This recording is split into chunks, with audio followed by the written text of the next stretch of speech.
Oi, queridas e queridos, tudo bem com vocês? Bem-vindos a mais um vídeo aqui do canal. Eu sei que eu estou sumidona, né? Nem sumidinha, né? Nem dá para amenizar o meu sumiço de um mês, mas eu estou me organizando, eu estou me programando para conseguir vir aqui regularmente e postar para vocês, porque tem algumas amigas me enchendo o saco e meu irmão também fica no meu pé. Bom, eu também gosto de vir aqui, de falar, de conversar com vocês.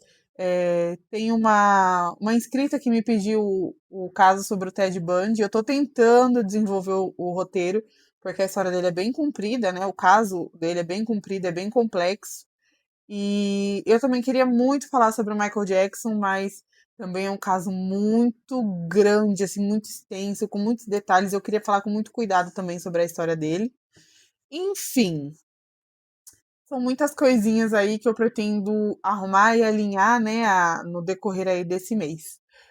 Já peço desculpa adiantada se eu estiver piscando muito, é porque eu tenho uma sensibilidade muito grande à luz e eu troquei a minha luz. E se eu pôr meu óculos para filtrar a luz, o óculos vai ficar azul e aí vocês vão ficar vendo, tipo, meus olhos azul. Assim, vai ficar muito estranho. Enfim, é isso. Bom, então, o caso de hoje é sobre a Elisa Lam. Eu não sei se vocês conhecem, mas é muito provável que sim, porque o vídeo dela, que eu espero que a Pamela do Futuro, que é quem vai editar esse vídeo, eu espero que ela consiga colocar para vocês o vídeo dela no elevador, porque é um vídeo super famoso no YouTube, no TikTok, no Instagram, dela tendo ali vamos chamar de surto psicótico, né? Ali no elevador do hotel. Só que muita gente não sabe é que o hotel onde tudo isso aconteceu tem uma história muito grande, uma história muito louca. Ele já tem muita coisa sobrenatural envolvida nele, tem serial killers, tem muita curiosidade sobre esse hotel. E eu queria falar sobre o hotel e sobre o caso da Elisa, né? E é isso. Esse é o caso que eu vou contar hoje.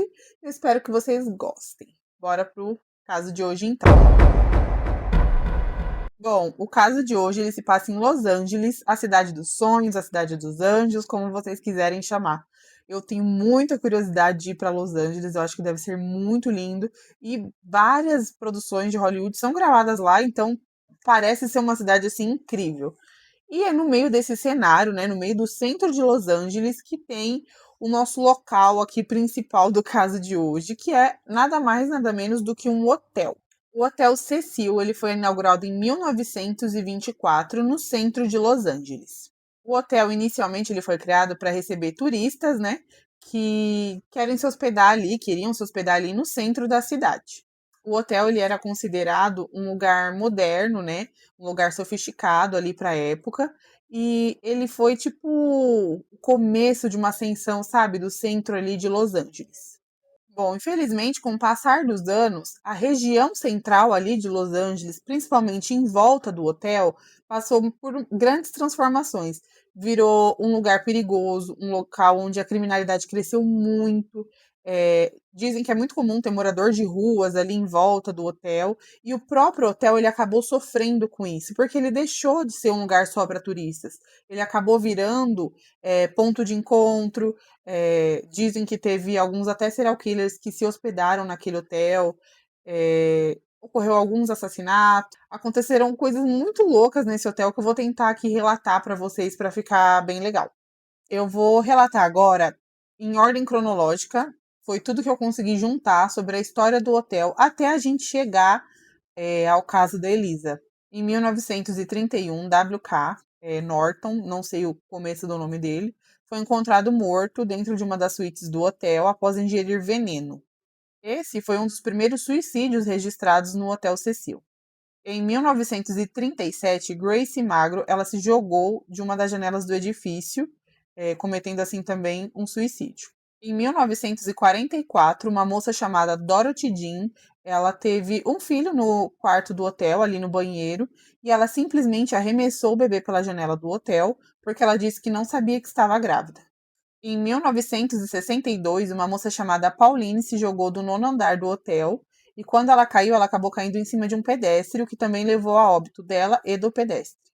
Em 1964, uma moradora que era muito conhecida por alimentar os pombos foi encontrada assassinada em seu quarto e é um crime até hoje sem solução. Em 1985, o serial killer Richard Ramirez tem alguns relatos de que ele foi se hospedar ali no hotel durante uma série de assassinatos que ele cometeu ali pela cidade de Los Angeles. Outro assassino também bem conhecido é um moço chamado Jack, eu não sei pronunciar direito o sobrenome dele, mas também durante uma série de assassinatos que ele cometeu, ele também se hospedou lá no Hotel Cecil. Bom, e em 2013, a jovem Elisa foi encontrada na caixa d'água do hotel. Bom, com o passar dos anos, o Cecil ele não ficou só conhecido por essa onda, né, de suicídios e crimes que aconteceram nele. Muitos hóspedes relatam situações inusitadas, barulhos. Tem gente que relata que de madrugada vê gente andando pelos corredores, gente chamando elevador. Também eles escutam, né, passos pelos corredores do hotel e quando eles vão olhar no olho mágico não tem absolutamente ninguém no corredor. Escutam chamados, escutam choros de bebês. Tem vários inúmeros relatos super bizarros sobre o Cecil. Então, muito antes do caso da Elisa acontecer, né, teve toda essa série, todo esse histórico aí do hotel. E quando o caso da Elisa estourou, foi uma coisa muito, muito comentada, porque as pessoas começaram a atribuir o histórico, né, macabro do hotel a tudo que aconteceu. Bom, a Elisa Lam, ela era estudante universitária na cidade de Vancouver, no Canadá. Ela tinha 21 anos. Inicialmente, ela foi pro hotel, né? Ela se hospedou no hotel com um grupo de outras meninas, era um quarto compartilhado. É importante ressaltar para vocês que o Hotel Cecil, no começo, ele era um lugar mais sofisticado, mais moderno, como eu relatei. Só que com o passar dos anos, ele sofreu com toda essa mudança ali em volta do hotel. Então, ele passou a ser moradia fixa, né? Moradia permanente e até moradia temporária de algumas pessoas em situação de rua ou situação de risco. Ele também era um lugar onde pessoas de situação vulnerável acabavam passando ali um tempo. Bom, em 1º de janeiro de 2013, a Elisa faz o seu check-in no Hotel Cecil. Então, como eu comentei, ela se hospedou num quarto com várias garotas, era uma acomodação compartilhada. Porém, após uns dias ali compartilhando acomodações com as meninas, e pelo que eu entendi, elas não eram amigas, elas se conheceram ali naquele contexto de se hospedar no mesmo quarto de hotel. O que acontece? A Elisa, ela começou a demonstrar alguns comportamentos diferentes, alguns comportamentos que as meninas começaram a ficar com um pouco de medo, e então elas foram até a direção do hotel e pediram para que a Elisa saísse do quarto. Então o hotel atendeu e retirou a Elisa do quarto e colocou ela num quarto, numa acomodação somente para ela.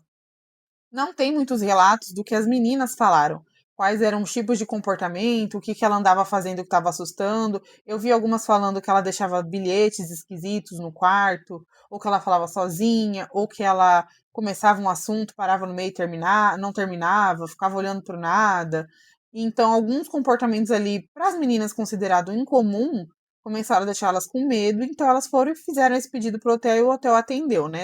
Em 31 de janeiro foi quando a Elisa foi vista pela última vez. Tudo que tem de 1º de janeiro até 31 de janeiro é muito do básico, gente. Ela ia muito em livraria, ela andava muito pela cidade, ela turistava, ela estudava. Ela aparentemente era uma garota comum. Ela também saiu, se não me engano, algumas vezes. é, Saiu para tomar café na livraria com pessoas ali, amigos, colegas que ela foi fazendo ali, mas ela não era assim muito extrovertida, não era uma garota cercada de pessoas, cercada de amigos, ela era mais reservada. É muito importante também dizer para vocês que a Elisa ela mantinha contato regular e diário com a família dela.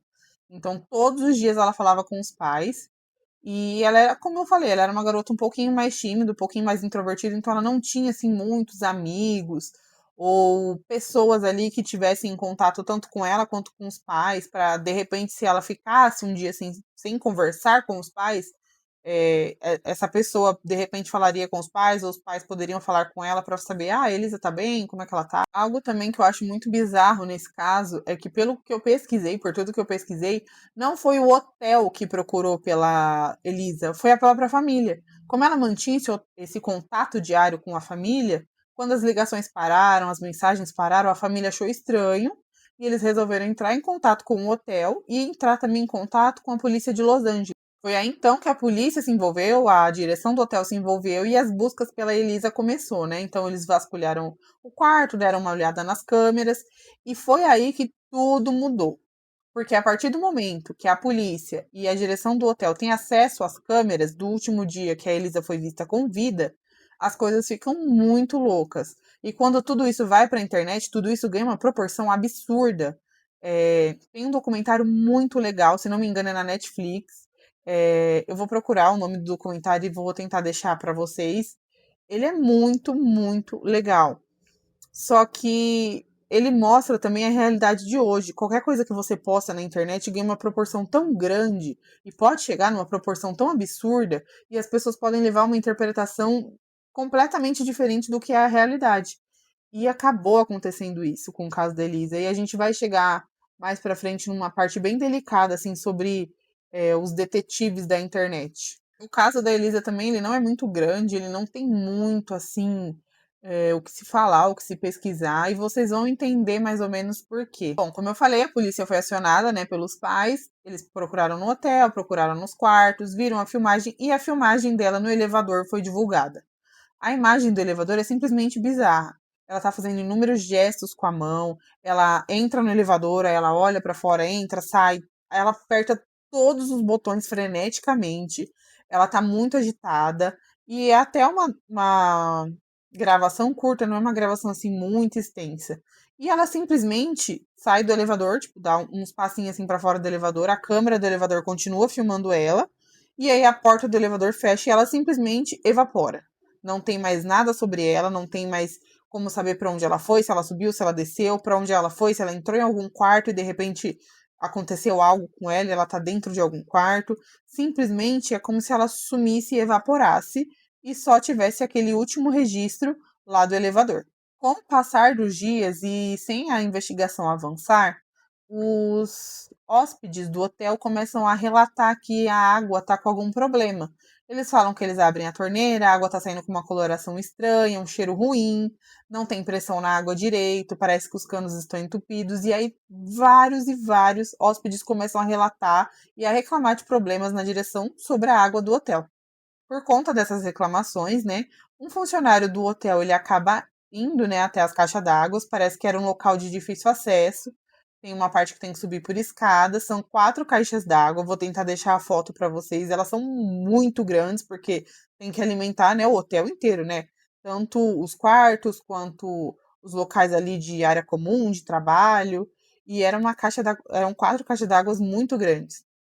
Então esse funcionário vai até lá e quando ele abre uma das caixas d'água para poder verificar se tem alguma coisa ali, o que está acontecendo, se tem água, ele acaba encontrando o corpo da Elisa dentro da caixa d'água. Bom, após a descoberta dela, pelo menos uma resposta eles já tinham, né? Que infelizmente ela tinha vindo a óbito e que o corpo estava ali. Mas isso fez também surgir inúmeras outras questões, como ela chegou lá, o que aconteceu, tinha alguém, ela estava sendo perseguida por alguém, por que toda aquela agitação, por que ela estava tão nervosa, por que ela estava tão agitada ali dentro do elevador? São muitas perguntas e muitas questões que a polícia respondeu, né, da forma que ela achou melhor e mais coerente, né, ali com a investigação, com tudo que ela conseguiu levantar, e eu vou contar aqui para vocês. Então, assim, né, que a polícia chega lá, eles constatam que a Elisa tá morta já há alguns dias dentro da caixa d'água do hotel. A parte de baixo da roupa dela, né, ela não tá usando, tá jogada dentro da caixa d'água, né, jogada ali junto com ela. E são muitas questões que são levantadas, porque assim que o elevador fecha, ela teria que subir de escada até essa área onde fica as caixas d'água. E dizem que é uma área de difícil acesso. Se ela acessasse pela porta do hotel, ela iria disparar, a porta ia fazer um barulho, porque ela não tem cartão de acesso, ela não tem como acessar aquela parte ali do hotel, ela não tem autorização. Então, assim que ela forçasse a porta ia acabar disparando um alarme, o que não aconteceu. O hotel também era super velho, então eu acho que é até é, plausível a porta não ter acionado o alarme. Outro ponto também é que ela teria que subir as escadas para a caixa d'água E a tampa da caixa d'água era extremamente pesada e ela era uma mocinha franzina, então isso também levantou muitos questionamentos. Muito também foi falado sobre ela ter sido encontrada sem a parte de baixo das roupas. Porém, quando o laudo da autópsia saiu, foi constatado que não houve violência sexual. Um ponto muito importante que eu preciso dizer aqui para vocês é que a Elisa fazia uso de remédios controlados, né? Ela tinha um diagnóstico de bipolaridade, então ela tomava alguns medicamentos. Também foi constatado na autópsia dela que ela não tomou os medicamentos da forma correta, ela não estava fazendo o acompanhamento médico da forma correta, né? Tomando tudo direitinho. Então, a polícia concluiu que foi uma morte acidental, né? Por afogamento, causada por alucinações, que ela estava tendo um surto psicótico. E, infelizmente, por estar tomando os medicamentos de forma errada, não estar fazendo seu tratamento de forma certa, ela acabou entrando em surto e ela acabou morrendo acidentalmente, porque uma vez que ela entrou dentro da caixa d'água, ela não ia conseguir sair, porque a água ia baixando, ela não ia conseguir chegar lá em cima. Essa versão também vai muito de encontro com as coisas que as colegas de quarto relataram sobre ela. Ela tinha comportamentos esquisitos, que elas começaram a ficar incomodadas e com um pouco de medo do comportamento da Elisa. Como eu falei pra vocês, né, o vídeo dela no elevador, lá toda frenética, desesperada ali, acabou indo pra internet.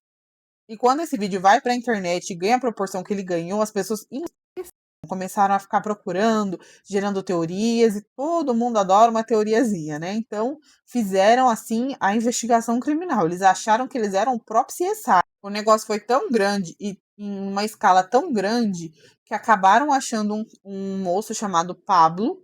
Ele era cantor, músico, alguma coisa assim. Isso também é bem contado lá no documentário da Netflix. E, se não me engano, ele acabou saindo com a Elisa ali, ou encontrando com ela numa livraria. E as pessoas começaram a culpar ele. Disseram que foi ele, que ela estava fugindo de alguém, que nas imagens dá para ver claramente que ela estava fugindo de alguém. Na perícia também foi constatado que a câmera do elevador estava com algum problema, então parece que tinha um cortezinho ou outro, coisa rápida assim.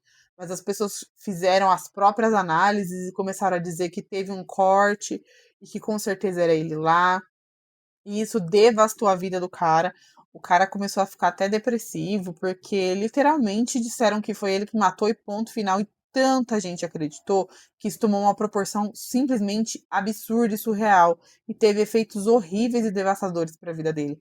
E é muito louco pensar que as pessoas podem falar o que quiserem e simplesmente vão sair impunes, porque a vida dele foi estragada, ele teve problemas psicológicos, e simplesmente todo mundo que estava ali acusando o cara de ter feito uma coisa horrível tava falando merda e ficou por isso mesmo. Esse caso ele levanta muitos questionamentos, principalmente sobre como ela chegou até lá, né, como ela chegou até a caixa d'água. Cães farejadores foram levados, né, para fazer buscas no hotel e eles não detectaram o cheiro da Elisa ali do lado de fora das caixas d'água. Também muita gente diz que a investigação foi mal feita. Dizem, né, que poderia ter sim alguma pessoa que naqueles takes ali do elevador poderia ter sim alguma coisa e simplesmente a polícia encerrou o caso. Esse é um caso encerrado. Porém, como o vídeo viralizou em grande escala, né, o vídeo do elevador, as pessoas simplesmente parece que não aceitam o que a polícia investigou, não aceitam a conclusão que a polícia deu para o caso, eles querem algo mais. E quando eles levam em consideração todo esse histórico do hotel, todas essas coisas malucas que eu falei para vocês sobre os homicídios, sobre o suicídio, sobre as vozes e as pessoas andando ali no hotel, eles simplesmente acham que tem que ter algo a mais, eles não aceitam é, a conclusão de morte acidental como uma conclusão, sabe? Eu realmente acho que a polícia tá certa. Eu acho que ela teve sim um surto psicótico. Então eu acho que é super válido sim ela ter levantado a tampa ali da caixa d'água. E, enfim, eu acho que foi isso. Eu acho que ela não foi morta por alguém, não acho que seja homicídio. Eu acho que realmente foi sim uma morte acidental que, infelizmente, talvez se ela tivesse fazendo o tratamento dela certo, talvez poderia não ter acontecido. E também tem toda aquela questão do miticismo, né, do sobrenatural. Era um local, assim, com uma energia já bem forte, bem pesada. Eu também acredito muito nisso, na energia do local. E ela, como estava ali mais sensível, às vezes, de repente, ficou mais sensível ali às coisas bizarras ali do hotel. E no final das contas, né, o que que vocês acham? Que foi algo sobrenatural ou foi realmente uma morte acidental? Ou aquela terceira hipótese, né, de que foi um homicídio que a polícia não investigou direito? Bom, foi isso. Espero que vocês tenham gostado. O vídeo de hoje vai ser bem mais curtinho, mas é um caso que não tem muito o que se falar, porque ele não é realmente um caso grande, não é um caso assim com muitas pessoas envolvidas e muitas lacunas. Também espero que vocês perdoem minha voz, porque eu estou gripada. E é isso. Um beijo.